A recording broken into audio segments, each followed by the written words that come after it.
আসসালামু আলাইকুম, সবাইকে কেমন আছেন সবাই? আশা করি সবাই ভালো আছেন। কালকে বৃষ্টি আসে নাই, তো বৃষ্টি একটু মিস করছিলাম। আজকে সকালে উঠা দেখে যে বৃষ্টি হইতেছে, আর বাহিরে সকালবেলা বৃষ্টি দেখলে তো আমার ভালোই লাগে। এটা তো বলছিলাম এর আগের ভিডিও। আজকে সকালের নাস্তায় রুটি আর আলু ভাজি বানাবো, আর আলু ভাজিটাই কিন্তু রুটির সাথে ভালো যায়। কার কি দিয়ে ভালো লাগে জানি না, তবে আমার রুটি দিয়ে আলু ভাজি দিয়ে একটু ভালো লাগে। তো আলুটা আমি কাইটা নিতেছি, আমার মেঝো জাল রুটি বানাইতেছে, ছোট জাল ভাজতেছে। আজকে আমাদের ঘুম থেকে উঠতে একটু দেরি হয়ে গেছিল। বাহিরে যেহেতু বৃষ্টি হইতেছে, আর বৃষ্টি হইলে তো বাহিরে অন্ধকার থাকে, তো নামাজের পরে ভাবতেছিলাম কি এখনো মনে হয় 7টা বাজে নাই। তো দেখি পরে উঠা যে 7:30 বেজে গেছে। তারপরও সমস্যা হয় না, আমরা যদি 8টার মধ্যেও নাস্তা বানাই তাও কিন্তু 9টার মধ্যে হয়ে যাবে। তবে আমাদের এক অভ্যাস, সকাল সকাল নাস্তা না বানাইলে ভালোই লাগে না, মনে হয় যে কাজে আগাইতে পারি না। তারপরে তো নাস্তা বানানোর পরে দুপুরের কাটাকাটি করে নিতেছিলাম। আজকে আর আমরা বসি নাই, একবারেই রান্না করতে বইসা যাব ভাবছি, কারণ দেরি হয়ে গেছিল যেহেতু। মা এখানে মুরগির মাংস ভিজাইছে, সাথে মোটা চামড়া ভিজাইছে, আর চিংড়ি মাছ ভিজাইছে। আমি এদিকে নাস্তাটা করে নিতেছি, আলু ভাজি দিয়ে রুটি দিয়ে খাইয়া নিলাম। আর এদিকে ফার্স্টে মুরগির মাংসটা বসাই দিছি, মাংস ছুটাইছি টাইনা টুইনা, তাড়াতাড়ি কইরা যাতে দেরি না হয়। আজকে আমি আবার আমাদের বাসায় যাব। মাংস রান্নার পরে বড় চিংড়ি মাছ দিয়ে ঝিঙ্গা দিয়ে রানলাম। আর এইগুলা বড় বটের মতো চামড়া, মোটা মুরগির চামড়া। এই চামড়াগুলা কিন্তু অনেক শক্ত, আর এগুলা কিন্তু সিদ্ধ হয় না সহজে, অনেক দেরি হয় সিদ্ধ হইতে। এটার সাথে আপনি গরুর বট রান্না করে ফেলতে পারবেন, তারপরে এটা সিদ্ধ হবে না। আর আমি নর্মালি চামড়া খাই না, তবে এই চামড়াটা ভালোই লাগে। লাস্টে শাক রান্না করে নিতেছি। ভাত হয়ে গেছিল, কিন্তু এর মাঝে চামড়াটা নামানোর পর ভাত রান্না করে নিয়েছিলাম। এখন শাকটা রান্না করে নিতেছি। এই তো আমাদের রান্না বান্না, আর এই তো আমাদের আজকে রান্না বান্না অনেক কিছুই রান্না করছি। করতে করতে 5 আইটেম হয়ে গেছে। তারপরে উপরে চলে আসছি ব্যাগ গুছাবো। আর আমি এই চাদরটা নিয়েছিলাম আমার মায়ের জন্য, আমাদের বাড়ি গিয়ে বিছানোর পরে দেখাবো। আমি আমাদের বাসায় যাব এটা শুই না নায়েল আসছে আমার সাথে কথা বলতে, তুমি কবে আসবা বড়? যখনই 3-4 দিনের জন্য বাড়িতে যাই মনে হয় কি অনেক অনেক জামা কাপড় নিয়ে যাই, তবে যাওয়ার পরে আসলে পরা হয় না। এর জন্য এবার বেশি জামা নেবো না, 3টা নিয়ে যাবো। কারণ যাওয়ার পর বাড়িতে যে পুরান দুরান জামা থাকে ওইগুলাই পইরা বইসা থাকি, যেগুলা নেই ওইগুলা আর পরা হয় না। তারপরে তো ব্যাগ ট্যাগ গুছায় এখন ভাত খাইতে চলে আসছি। চামড়াগুলা দিয়ে ভাত খাইতে এত মজা লাগতেছে, মনে হইতেছে যে গরুর বট দিয়ে ভাত খাইতেছি।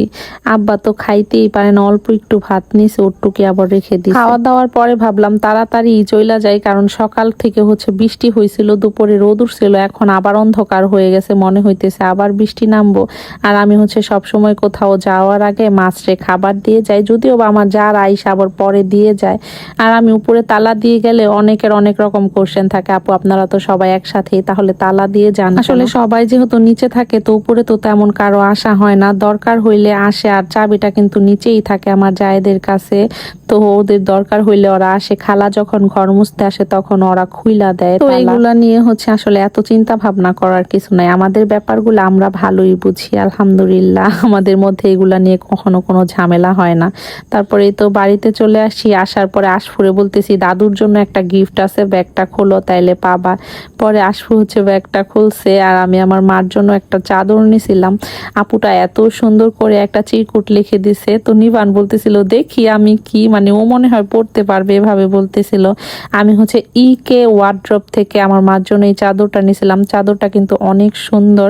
এর আগে আমি অনেকগুলা চাদর আমার শাশুড়িকে দিছি, 3-4টা দিছি। তো অনেকে কমেন্ট করেন আপু আপনার মায়ের জন্য তো কখনো নেন না, এই যে মায়ের জন্য নিয়ে ভাবিরে বলছিলাম চাদরটা বিছায় দাও, তবে ভাবি আগে আমাদেরকে শরবত দিয়ে নিল, তারপরে বলতেছে আচ্ছা বিছাই দিতেছি। চাদরটা সবাই অনেক বেশি পছন্দ করছে, মাশাআল্লাহ অনেক সুন্দর কিন্তু হয়েছে। আমি এখানে আপুর পেজের স্ক্রিনশট দিয়ে দিব, ক্যাপশনে পেজটা মেনশন করে দিব, কারো যদি ভালো লাগে নিয়ে নিবে। আপুটা আমাকে বলছিল আপু আপনার যদি চাদরের কাপড় কোয়ালিটি ভালো লাগে তাহলেই শেয়ার করেন। তো কাপড় কোয়ালিটি ভালো দেখেই কিন্তু আমি শেয়ার করলাম। আপনারা আমার ভিডিও দেখে অনেক অনেক চাদর নেন অনেকেই, তো আমাকে আবার নক দেন, আমার কাছে ভালোই লাগে। আর আপনারা যাতে কোনো কিছু আমার ভিডিও দেখে নিয়ে ঠকে না যান, আমি কিন্তু সবসময় ওই চেষ্টাটাই করি, ভালো জিনিস জিনিসটাই আমার ভিডিওর মাধ্যমে তুলে ধরি, যেটা নিয়ে আপনারা উপকৃত হন। চাদরটা মাশাআল্লাহ অনেক সুন্দর। কার কার কাছে কেমন লাগলো? আমার মার কাছে তো অনেক পছন্দ হয়েছে, বিশেষ করে নিভানুর কাছে আরো বেশি পছন্দ হয়েছে। তার বলতেছিলাম চাদরটা কেমন হয়েছে, নিভান বলতেছে সুন্দর হয়েছে। এখন মাশাআল্লাহ নিভান সব কথাই বলে। কালকে কিন্তু নিভানের জন্মদিন, 5 তারিখে নিভান হয়েছে, আগস্টের 5 তারিখে 2 বছর হবে। মাশাআল্লাহ সবাই আমাদের বাবাটার জন্য দোয়া করবেন, ও যাতে সবসময় অনেক অনেক ভালো থাকে। তো আর আমি বলতেছিলাম তুমি যে বললা সুন্দর হয়েছে, তাহলে একটু লাইক দিয়ে দাও। এখন দিচ্ছে না, তবেও কিন্তু দেয়। আশফিয়ারে পড়াইতে আসছিল ম্যাডাম, তো ওই দিকে আমার কাছে আসছে বই নিয়ে, মানে ওরে অনেক বেশি জ্বালায় পড়াইতে বসাইলে। আমি ওরে আবার লেখাইতেছিলাম। আর বোরা নিছিল খাওয়ার জন্য, তবে খাবে না। আমার গাজর দেখা বলতেছে এটা আমি খাবো না, গাজর দাও আমারে। পরে গাজর না, ও বলতেছে শসা, মানে ও ভাবছে যে এটা শসা। পরে আমি একটু গাজর দিছিলাম। আল্লাহ এত বেশি ভয় পাইছি, গাজর ওর গলার মধ্যে আটকাই গেছিল মনে হয়, মানে ও ওই ভাবটাই করছিল, তবে আসলে আটকায় নাই। ভয় পেয়ে গেছিলাম অনেক। ওদের দুইজনের নিয়ে আমি আমার আন্টির সাথে একটু দেখা করতে আসছি। সামিউন আবার গেছে পড়তে। আমি আমাদের বাসায় আসলেও সামিউন পড়তে যাইতে পারে, এই বিষয়গুলা ভালোই লাগে। সামনে বাবার বাড়ি থাকার এই এক সুবিধা। আর আমি যখনই আমার আন্টির বাসায় আসি তখনই আন্টি চানাচুর বের করে দেয়, কারণ চানাচুর দিয়ে মুড়ি দিলে একটু খাই। আমি আবার বিস্কিট টিস্কিট তেমন একটা পছন্দ করি না। আন্টি তো ডিব্বা নিয়ে বসে আমি যখনই আসি। আজকেও ডিব্বা বের করে বসছে, বলতেছিল খা বিস্কুট বুস্কুট কিছু। আমি বললাম না, চানাচুরি খাই, একটু মুড়ি নিয়ে নিয়েছিলাম সাথে। নিবানুরও এটা অনেক বেশি পছন্দ, তো সবাই একটু একটু খাইলাম। অনেকক্ষণ বৈশা থাকার পরে এখন আইসা পড়লাম। আর আন্টির বাসায় আগে বাড়ির নামা দিয়ে গেলে 1-2 মিনিটও লাগতো না, মানে একেবারে কাছে।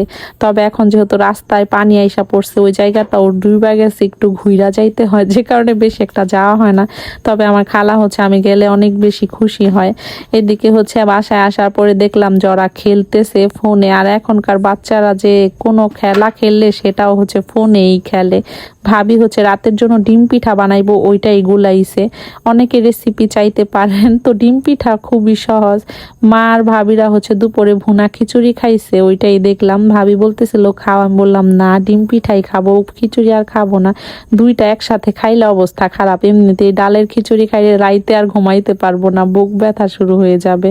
তো পিঠাটা এত মজা হয়েছিল মাশাআল্লাহ। ডিম পিঠা কিন্তু বানানো অনেক সহজ। অনেকে আমার কাছে রেসিপি চাইছেন, তবে ডিম পিঠার রেসিপি আমি কয়েকবারই দিয়েছি। ভাতের চাল সাথে অল্প কয়টা আতপ চাল ভিজায় রাখবেন, পরে ওইটারে ভালো করে ব্লেন্ডার করে নিবেন। সাথে ডিম, কাঁচামরিচ, পেঁয়াজ এইগুলা একসাথে দিয়া মাখায় নিবেন। লবণ কিন্তু অবশ্যই দিতে হবে। ডুবো তেলে শুধু ভাজবেন।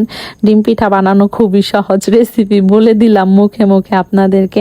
অনেক আপুরা আমার রেসিপি দেখে ডিম পিঠা বানায় খাইছেন, বলছেন আমারে যে অনেক মজা লাগে।